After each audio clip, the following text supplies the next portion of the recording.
The new 8GB cards from Nvidia were received about as well as the Minecraft movie, both reviewed appallingly, and people only talk about them because of the memes. I mean, even Nvidia themselves are kind of embarrassed by them, given how they're making it pretty much impossible for reviewers to actually review these things or even send out samples beforehand. But now, tech community, it's your time to prove you aren't hypocrites, because AMD are about to do the same.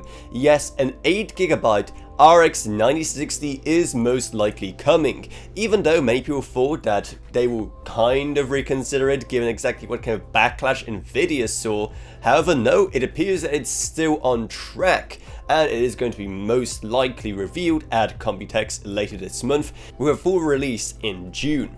However, you don't have to take out your pitchforks just yet, because there's still of course something that could save these graphics cards, that being the price. And given how Nvidia shot first and released the 5060 Ti and 5060 already, AMD now have all the time in the world to decide exactly how they want to price these things to be as competitive as possible against Nvidia. But don't fret, if the 8GB variant is not up your alley, then they are still releasing a 16GB variant you may be interested in instead. Now, Mr. Leather Jacket and his team have always dominated this area. However, the backlash against this generation has probably been the biggest we've ever seen. However, is it enough for AMD to claim victory in this 60 tier race?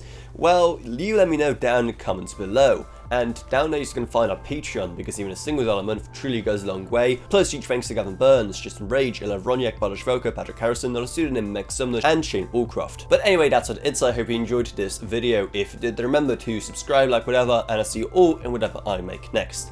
Goodbye everyone. Goodbye.